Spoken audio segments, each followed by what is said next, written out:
Hello. Hey, Hi, Shayna. how are you? I'm good. Um, is there an echo? Am I good? Should I put in my No, am I good? Because apparently my dad is telling me he can't really hear me that well on my phone today. Okay. You're good, though. All right. Cool.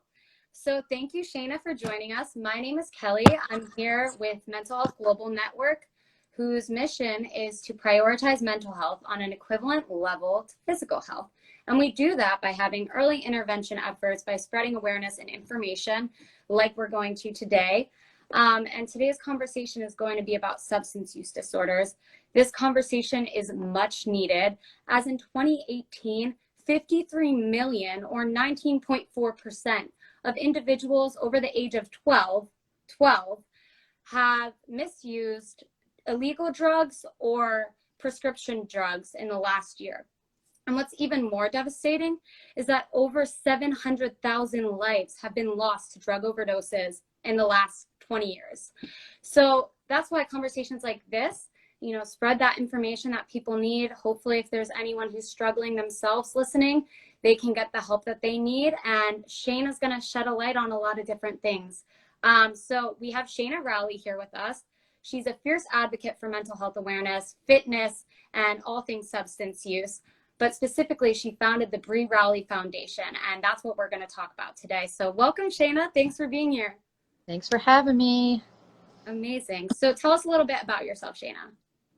I'm 25. I started the Brie Foundation about almost 2 years ago. It started in 2018. I started that like a week after my sister passed away, which was April 3rd, 2018. Like you said, I do personal training. I live in New York right now, so sorry. So yeah, that's pretty much what I'm doing right now. I'm getting into nursing soon, but I'm working really hard on my foundation and trying to collab with you guys about mental health and how addiction plays into, the mental health.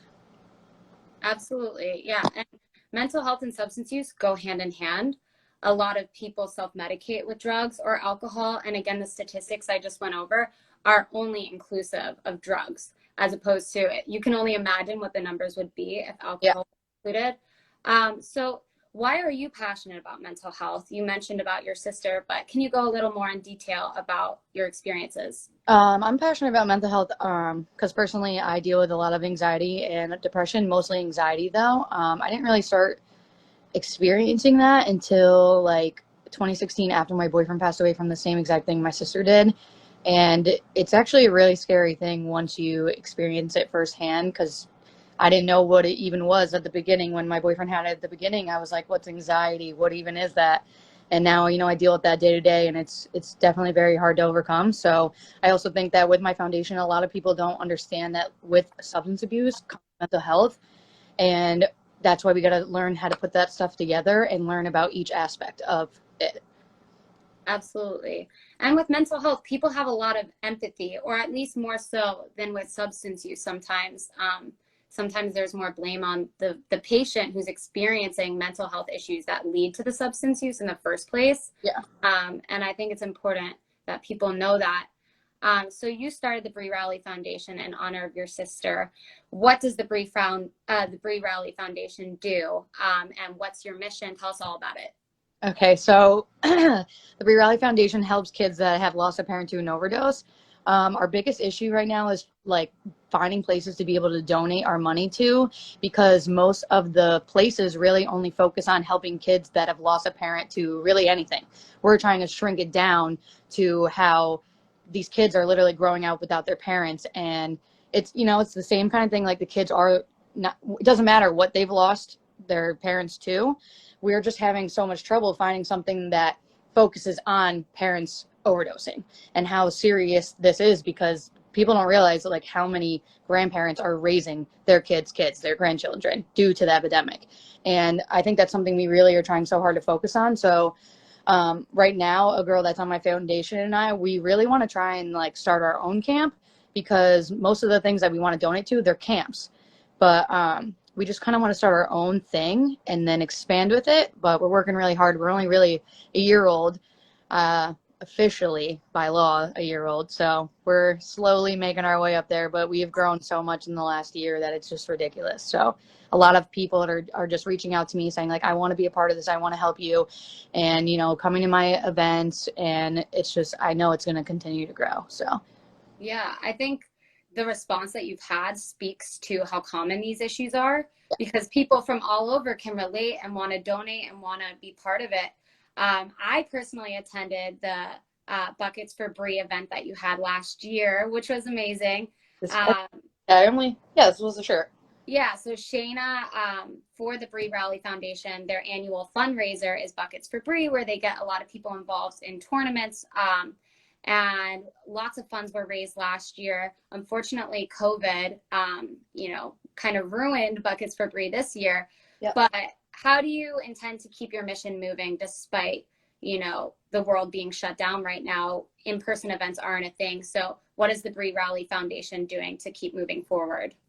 So we have some live events where we're like raffling off things. I have a lot of stuff since our event got canceled. I have so many gift certificates, Subway, just stuff in my hometown because I'm from a really small hometown. A lot of people always want to reach out and help me. So a lot of my stuff is usually donated. So now I have all this stuff where it's like, okay, do I hold it when I'm going to do my next Buckets for Brie, or why don't I engage now online and get more people to be like, okay, when I did my first live, it was to win a certain amount of money from the Brie Rally Foundation because COVID just started. So it was like everybody was interacting with it, and they all knew that their money they were putting towards it went towards the foundation. So I think I would like to do a lot more live stuff, and I would love to do Buckets for Brie at the end of September. It's just, you have to put the feedback out there. Do people feel comfortable coming? The place that I chose to do it, not high school where me and you were last time, there's a lot of place for social distancing and lot of room. And like I told you before with the bracelets, I feel like that would make people feel comfortable as well.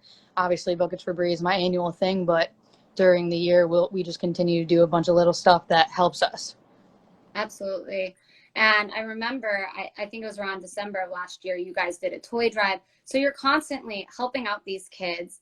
And It's it's an very epidemic. So I'm sure that our generation, as we grow up, we're going to see more of this, sadly. And these kids definitely need help. Their parents needed help and maybe didn't get it. And that's why I want to steer the conversation. When Brie was struggling with substance use before she passed, I'm sure that was like insanely difficult for you and all of her loved ones. And how did you personally cope with that? How did you deal with her addiction issues when they were happening? So when my sister was like really bad into substance abuse, I was actually away at college playing basketball and softball. I was in Massachusetts, so I wasn't really firsthand like seeing it, and being like, wow, this is what's going on. But I ended up coming home in 2014, and I was just hanging out with my best friend, and he was like, listen, your sister's doing this. And the person who told me, we're still best friends to this day. Like I just knew that what he said was the truth. So I just kind of just was in denial about it. I didn't really do anything. I didn't like react in a way that I thought I would, considering that my brother had gone through the same exact thing and worse. So I was just like, no, there's no way. Like, why would she do those kind of things? So I kind of just pushed it off. And then like she got really well, like things changed. Everything was great. And then like, poof, blank. That's how it really happens. Like you get better and then you relapse. And I feel like I pushed it off a lot, and I do blame myself in a way. And I feel like a lot of families that go through this feel the same exact way. But at the end of the day, my sister could have pushed harder to get more help. She could have done these other things. We could have done more things. And I guess there really wasn't a way for me to cope because I was just in denial. I just didn't full on take it the way I should have. I was just younger. I was just, I was in college. I just was like, I don't really know what's going on. I'm focusing on myself. So I obviously regret that in a way. Well, a lot, but not much you can do now, except try and help others that are going through the same thing as you. Right, which you've done a great job of doing. Like you've touched so many people so far. And I think your story, even talking about, the denial or guilt that you feel, a lot of survivors of drug overdoses, feel that same pain. And yeah, you were younger, you didn't know. A lot of people don't know because there's a lack of education on these topics generally. So you mentioned Brie did get better at one point before she relapsed. When she did get better, what was going on there? Because one of the fundamental values of Mental Health Global Network is recovery is possible. You can get better. Here are resources. You know, there's so many things that you can do. Yep. However, when tragedies like this happen, you know, you all did the most that you could do. So what was useful for Brie when she was struggling? Like, what helped her during that time? I think having Paisley and getting pregnant was a 360 turn. She wasn't in the best relationship. It was very just negative, abusive. You know, she ended up getting back together with the love of her life from middle school, high school. And I think in a way that my sister, like, because they got back together so fast, like, they knew each other for like growing up their whole lives, but they had an 8-year split. So it's like she gets back together with him. So I'm thinking maybe she did what she did because he didn't know that she can go do these things. My sister was very sneaky. She could do a lot of things and get away with it. And I feel like the person she was with before knew when she was going to be doing something, knew when she was going to be shady or doing this and that. And I feel like her fiance didn't assume that as much. He didn't really know what was going on. You know, they were just so happy they got engaged. My sister gained like 30 pounds finally. She was like a skeleton. So right there, that's when my family and I would be like, she's so healthy. Like, look at her body. Look at the way how happy she is. You can even see like a week before she died how happy she was. So like that makes us always think like, I don't understand. You know, you don't understand why they did what they did, but at the end of the day, addiction's a disease, and well, I'm not talking to her. It's her brain talking to her. They're Yeah. telling you need this. You have to go and do this right now. And I think that's something I think about her all the time. Like I wish I could have just been like, I wish I could have taken those thoughts out of her head. There's even like her fiance at the time and the negative things she would say about herself.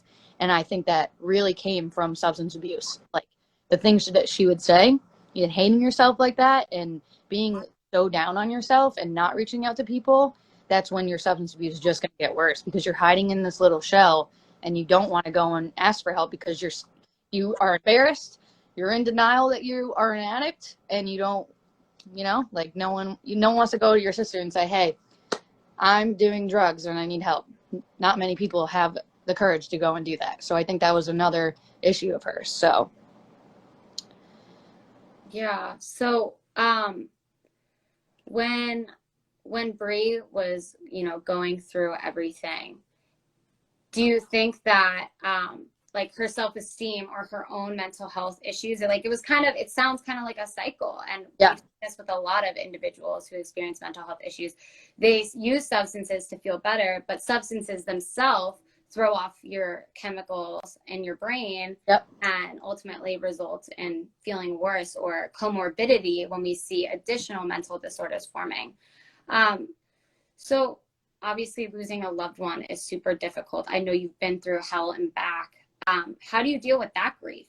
That's a whole nother, you know, issue. We talk about individuals struggling and drug use, substance use, but what about, you know, grieving the loss of a loved one?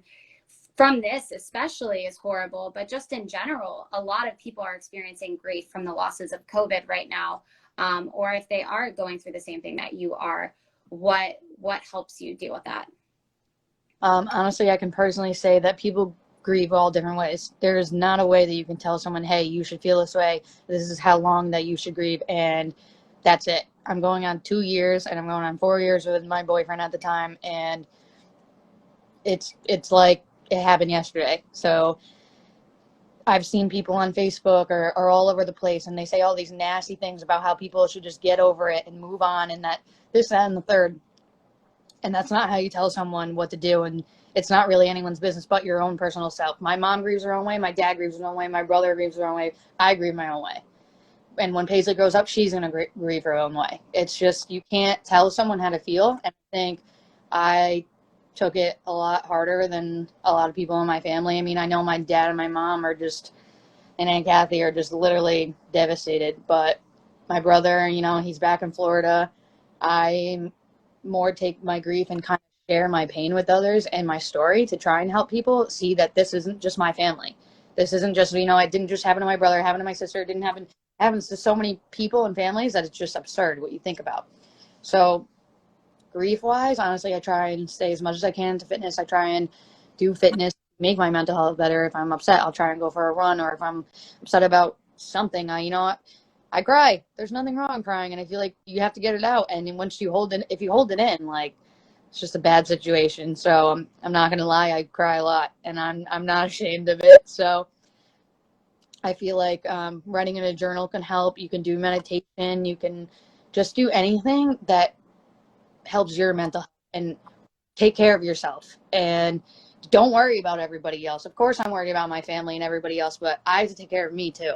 And I have to worry about how am I going to get over this? How am I going to grow up one day without my sister? How is this like going to be a normal thing for my life, you know? So I feel like everybody finds their own way to grieve, and no one can really tell you how to grieve. Absolutely. And grieving is hard, but I like what you said about respecting how people grieve differently. And, crying too. Crying is literally a release, and it releases stress. It Mm-hmm. has so many physical and psychological benefits, yet there's a lot of stigma about crying and expressing that emotion. So I'm glad to hear, and I'm glad that you just said that for everybody else to hear, that crying helps, and that'll help you get through it. And like you said, self-care is the key to helping others. You can't, pour from an empty glass. If you're not taking care of yourself, then how can you lead this literal like revolution? Like even go getting your nails done or anything that you feel can help make you feel better, do it. I wouldn't, and I'm not saying go do drugs because that makes people feel better. I'm saying do things that you don't have to do things like that. Even if you're trying to recover and you're trying to get better, there is other ways. Like you said at the beginning, recovery is possible. You just need to find your way, and you have to be the one who, your family can only do so much. Your family can only say so much. At the end of the day, it's you who has to go and do what you have to do. Yeah, you can lead a horse to water, but you can't make them drink. And Yeah. this comes up a lot in our mental health training. Like, what do you do if someone doesn't want help? And I think that people tend to do the wrong thing in situations of substance use a lot. And, what we say is keep the door open, let them know when they are ready. You'll be the one to help them. You'll be the one to pick up the phone or bring them to, a support group or whatever that treatment might be. But what we never want to do is withdraw care. And a lot of people tend to do that, and understandably so, because,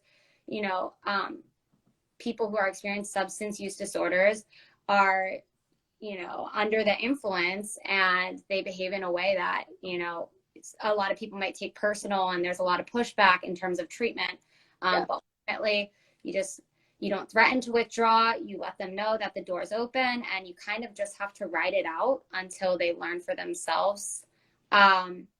So if you could say anything to anyone who's struggling, someone like Brie, someone like your boyfriend, what would you say to them? Ask for help and don't be ashamed, because your family's here for you. Your friends are here for you, whether you think that or not, whether you're ashamed, whether you're struggling. There's people out there. There's support groups that I'm in. I have never used in my life. I'm in probably like 15 groups of recovering addicts. I go to all their events. I'm there with them. They'll talk, even people that are using, they'll talk in the group chat and they'll be like, I messed up again, blah, blah, blah. Right there. They're reaching out for help. Hundreds of people will comment on it. Keep going, blah, blah. It's just put yourself in a positive area with good people, and just, like I said, with the grieving, just self-love, self-care, and don't definitely reach out. I think that's what the main problem is. They never reach out. They never try to tell others what's going on because they're so ashamed and so embarrassed. And I think that needs to change big time.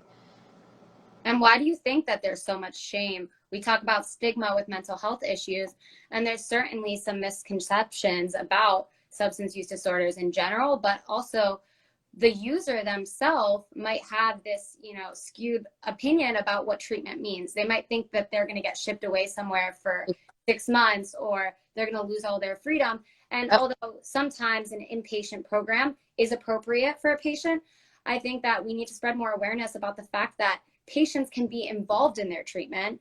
And the best way to encourage someone to get help is to ask them what they want to do. Now that you're struggling, it's important that you see a therapist. So who would you like to talk to? Or, giving them options of resources and plans of treatment, and making them feel empowered to participate, as opposed to there's a lot of, people think that they're just going to be locked away. I think that was a big issue for my sister. She never went to rehab. She never would bring it up. We would bring it up. She would laugh because she'd be like, I'm the most carefree, reckless person. I'm not going to do that. My brother, he went 7 times. Each time he came out, and then after we brought him to after rehab facility program, where basically like it was just him and this guy one-on-one. And every Tuesday and Thursday he would do like Krav Maga and MMA like fighting teaching classes, and I would go every Tuesday and Thursday and be there with my brother because that's what he would get into.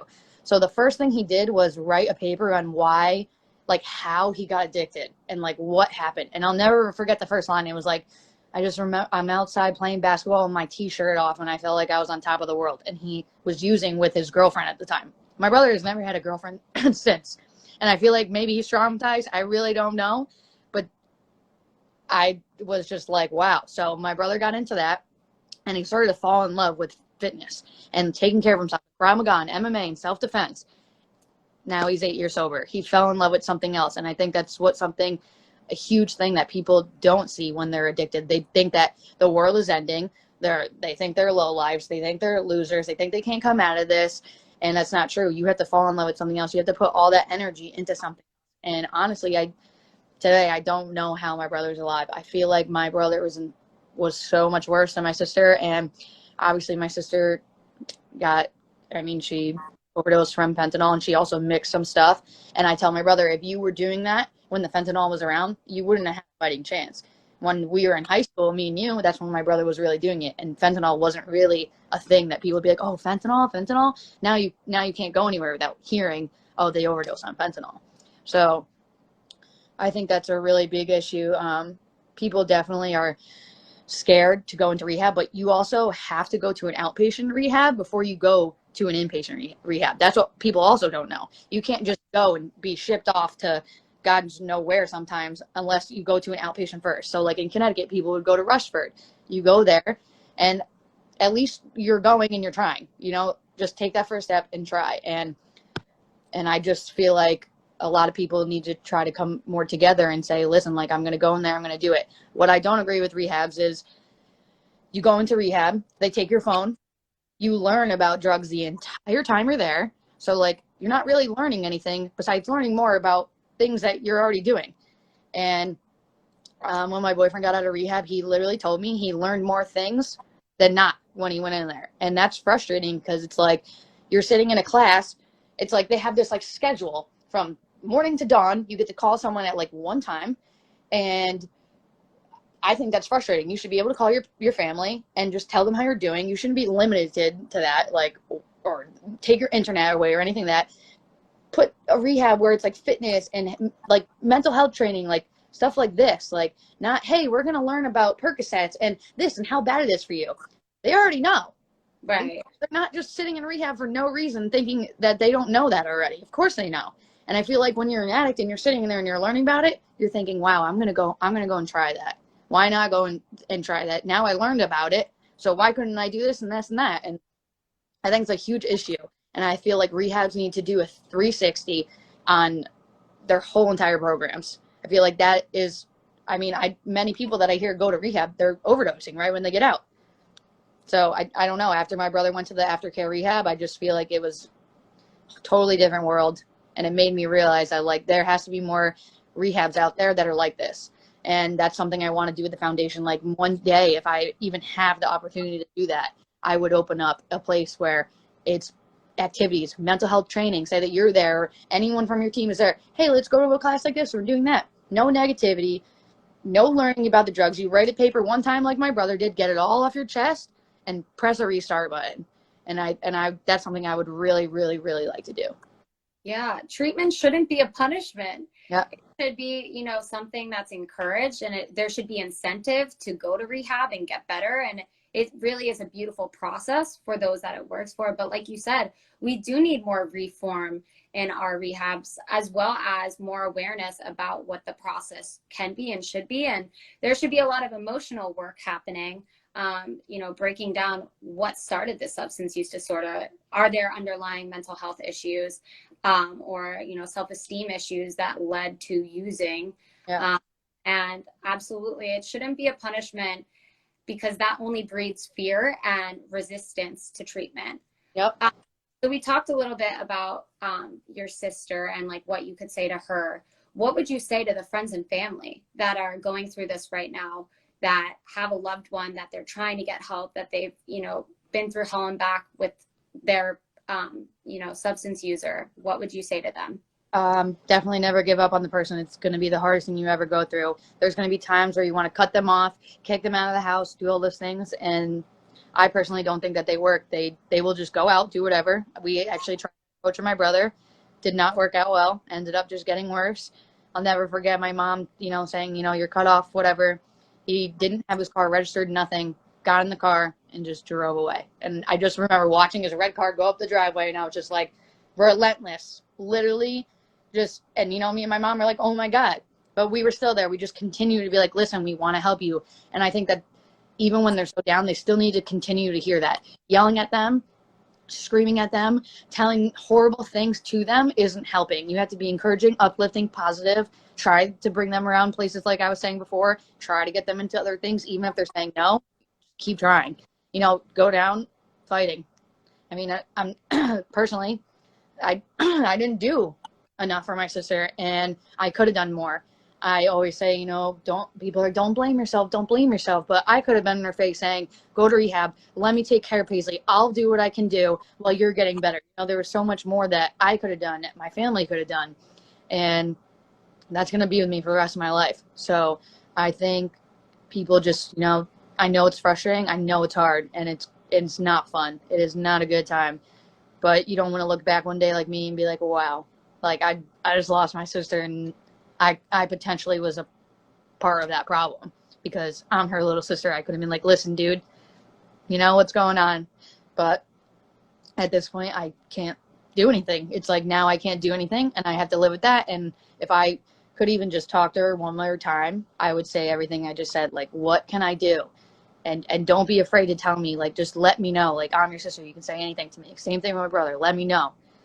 So I think that's something that every parent like really needs to hold on strong to. Just stick by their side and never give up. Same thing for a sibling. It's not fun watching your sibling pretty much go into a grave, and people say, oh, it's suicide. It's not. It's a disease. And that is the biggest thing about addiction. People think that this is a choice. It's a choice at the beginning, and then it leads to a huge problem that they can't stop doing. My sister wasn't like that. My boyfriend wasn't like that. My brother wasn't like that. You don't just wake up one day and say, hey, I'm going to do this, and I'm going to go and overdose. No one is like that. You don't just, you know what I mean? Like, it's just not a word like that.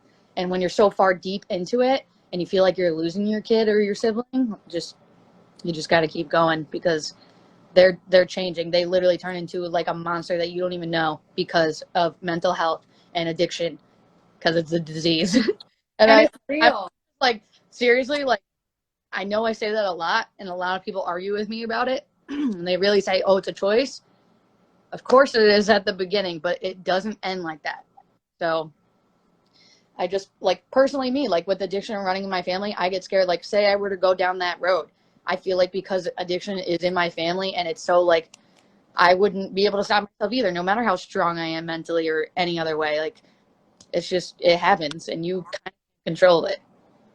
Yeah. No, I mean, from what you just said, I got a couple of things. One, spread awareness about the stigma around substance use. It is not a choice, it's a disease. Once someone starts using, their chemicals in their brain change, and they literally cannot stop without help and, a lot of assistance. And then the second thing that you said about ensure that person, if you're assisting a loved one who has a substance use disorder, just keep encouraging them to get help. Give them, a plethora of options, and continue to suggest things, continue to encourage them to do the things they love, to find new hobbies, to try new things outside of the drug use. Yep. And then, lastly, to not give up. And what I want to add to that is, don't threaten to withdraw care. Don't take things personally. Something we talk about in our course, like your language, like you said, being positive is really important, but trying to use the right language instead of sounding like you're accusing someone and saying something like, you did this, you did that, using person first language, like, I noticed this behavior. Saying, avoiding phrases like should, you should do this, you need to do this, Yep. but switching it up, like, you could do this. This is an opportunity that's available to you. This is a place we can go. This is a treatment program you could try. and really just involving them in the process. It's not you versus them. It's literally going to be a collaborative effort, and it requires participation. Recovery is possible, but people have to actively participate. And in the same way that if someone had a torn ACL, they would go to the hospital, then have surgery, then, have to do PT for 2 months or whatever it might be. There is a whole process that it takes for someone to recover. And then they might be in recovery for the rest of their life. They might have full remission of symptoms, but a lot of people are at risk to overdose. And it takes a village. And props to you, because I know your family did so much to try to help Brie, and it's literally incredible and gives me chills all that you're doing now and the way that you're going to help so many people. I know that Brie would be so proud of you, and I'm definitely proud of you. Yeah, I agree. So I just think it is the craziest thing I've ever gone through in my life. And did I ever think I was going to go through it 3 times? No. But the first time learning with my brother, I felt like those experiences helped me react into the 2 other experiences. And I didn't really know anything about it. When I found my brother in my bathroom floor, I was just like, I was so young. I was a senior in high school. I didn't even know what was going on. I didn't know what to do. I just remember passing out, and then trying to wake myself up. And then, they tell you move them on your side because just in case they throw up. I couldn't move this kid. So right there, I just something came into me where I was like, okay, I could see myself doing this in life. I could see myself being a nurse. I could see myself or doing anything along the line of addiction. And I feel like this foundation is literally my baby. I love this foundation. I know I just started it, and I just feel like 10 years from now, it's going to be so big. I feel like I will have a place for people to come to. I will have a camp. I will do all the things that I want to do. And with the toy drives, that was honestly amazing. I didn't think that I was going to have an outcome like it did. People didn't even have to show up. It was the fact that there was other places that you could drop off toys. And then when all the toys came into one place, it was like, wow, these people actually are understanding my mission and understanding that kids are literally growing up without their parents. There's pictures on Facebook where you see little kids lying near their parents' graves. That, I think that was the first picture I saw on Facebook that really made me want to get into this, because it wasn't just that kid. It wasn't just Paisley. It wasn't just, there's millions across the world. And I just so many things going on with substance abuse. It's just getting worse and worse. And I just saw today another Netflix documentary just came out. It's there's 18 on there now. It's just, I encourage people to watch them. It's hard for me to watch them sometimes, but I'm gaining so much knowledge by just watching them and learning wow, this is really what was going on. This is just insane to learn about. So I always encourage people to listen, go and watch those, go take notes, try and help others. If other people are struggling, tell them what you've learned. So yeah, sharing knowledge goes a long way. And you just mentioned something about, assisting your brother when he had overdosed. And I know that you took a Narcan training before. Can you tell us a little bit about that? That's something I'm definitely interested in learning. And I actually don't have it in my room right now, but I actually carry Narcan on me at all times. And I think everybody should carry Narcan. And you don't have to be certified to administer Narcan. You just need to take the course or, watch me. That's something I really want to do online is, teaching the Narcan. I have these not human dolls, but the fake dolls coming in so we can show people how to administer it up the nose. We taught that at Buckets for Brie when you were there. We had at least our little station, so she didn't really teach it, but there was pamphlets, there was things you can learn about it. Narcan is a medication that you put up the person's overdose nose, and it's supposed to reverse the overdose. And I don't really even know when my brother, in 2012, if that was a thing, but now I just learned so much about it. I hear it all the time. And on Facebook today, it said, what is something you carry in your purse that other people don't? I said Narcan. And everybody was coming, me too. And that makes me feel good, because it's you need, you don't know if you can be on the side of the street and you see someone overdosing. That other thing on Facebook with this kid that's a pharmacist, he literally watched a girl, he stood there, he watched someone overdose and waited until she took her last breath, because he said that it was the country's losing money or some stupid comment he made. And that makes me sick, because if I was there and I had Narcan on me, and I'm not a nurse now, but I would have just reacted instantly. And you don't have to be you're not a hero, whatever, people can say whatever they want about you, but you're saving someone else's family, someone else's kid, someone else's brother. Like, you don't know, and you don't know anything about them. Just like we don't know anything about homeless people who sit on the side of the street. You don't know their story. You don't know anything. It doesn't matter. You They should, don't deserve to die. And if yeah, you can like, do you save want them, to watch that happen, or do you want to try and be like, I'm gonna fix this. I'm here. I have it in my purse. I have it in my car. I have a little kit that I'm making right now that I'm going to be selling. It's got the Narcan. It has the wipes. You have gloves to put on because you want to be safe. You don't want to be doing anything, that can harm others, especially the person overdosing. So I think learning about Narcan, taking the class online and in person is so ideal and so key for anybody in life. It doesn't matter if you don't know a single thing about addiction or, heroin, fentanyl. It doesn't matter. It's very, very important. and with the numbers that we discussed about how prominent substance use issues are, you're probably more likely to have to, administer Narcan than you would to do regular CPR or be around someone who's having a heart attack, which is the sad truth. But people like you and people who get trained, and I think that's amazing you're putting together the Narcan kits. That's the first step in, leading people to recovery and preventing these tragic overdoses. Even addicts themselves keep Narcan on them. When my sister overdosed in her fiance's house, he literally had like a very bad life. He was living in like a house. I don't remember. I don't know what really it is. He never was an addict, but he was living in this house, and they would carry Narcan in the house. And he told me that when she overdosed, he was literally screaming, "Where's the Narcan?" So like he even knew like it's around, it's around. But it wasn't in his house because he was in a different house. He was in the house he grew up in. So it's like even addicts carry Narcan because they keep it just in case they feel they're going to overdose. I know my sister used to carry that stuff. I'm not stupid. I know she did, but I'd rather her carry it than her go and overdose. Obviously she already died, but it's like you would want them to carry it on them to try and at least save themselves. Yeah, for sure. It can make a difference in getting these numbers down. And, Yeah. after someone overdoses, they kind of have that opportunity to get help and to start that conversation about their mental health and the substance use that they've been doing. So one of the goals of the Brie Foundation is to help children who have lost their parents to overdose. And a lot of kids are growing up. How do you think that affects a family? The child themselves, but also from experiencing that firsthand, the caretakers that end up stepping up for the child. And this is going to be even more common in future generations of, children being raised by grandparents and siblings and stuff like that. Personally, I get sick over it. I get sick over it every day of my life because, I was living in South Carolina. I moved here to New York now. I live 2 hours tops to Connecticut. I did that so I can be with my daughter, my niece, Paisley.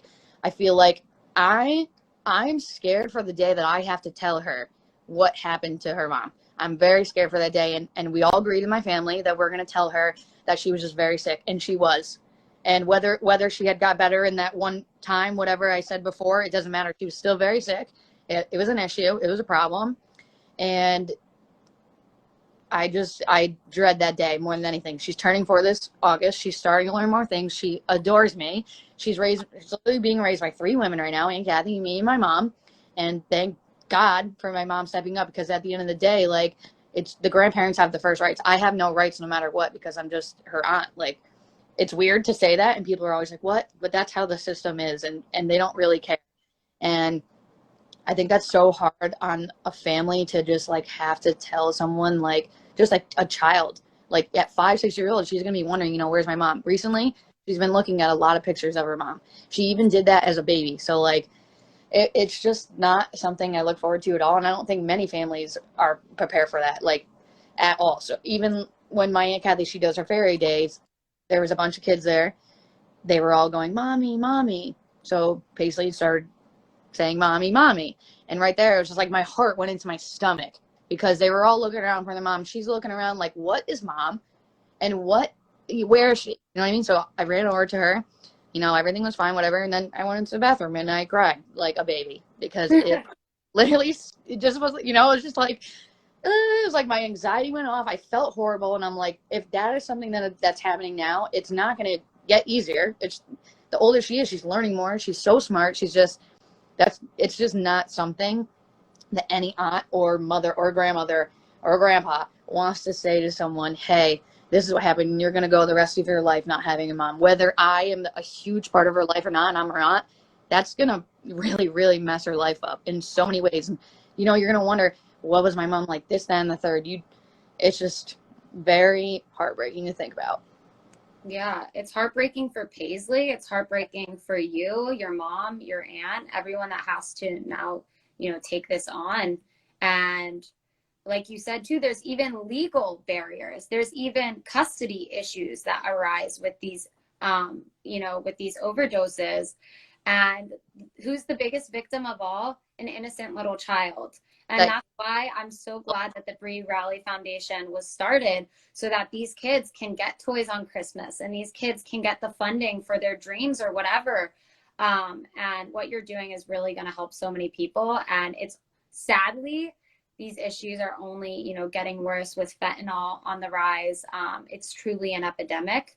So I feel that the world definitely needs the Brie Rally Foundation. And I encourage everybody listening, go follow that account, see how you can get involved, share it with people that you know are passionate about substance use, send it to people who are struggling, and just spread the word, because there's a lot that we can do. Oh, Where did I let go?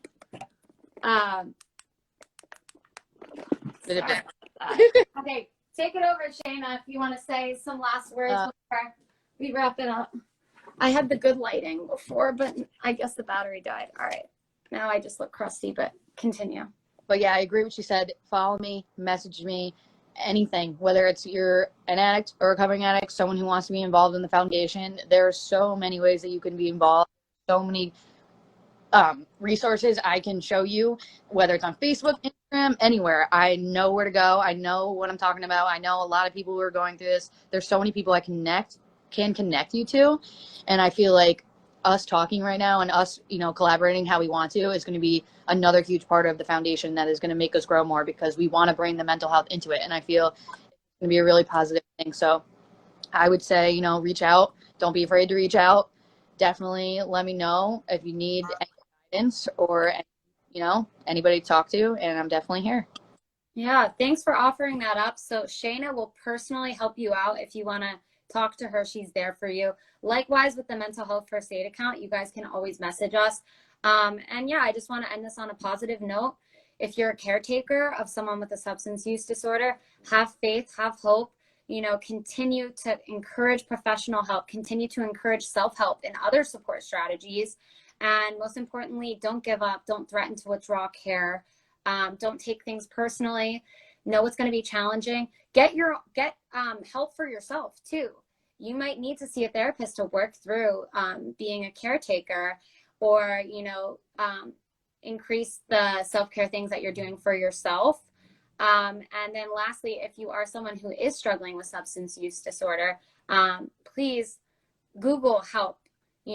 Message a friend, message Shayna, message us, whoever. We're here to help you. There's so many resources. There is hope. Have faith, and things will get better. Recovery is possible, and all you have to do is start the conversation to get there. So I agree.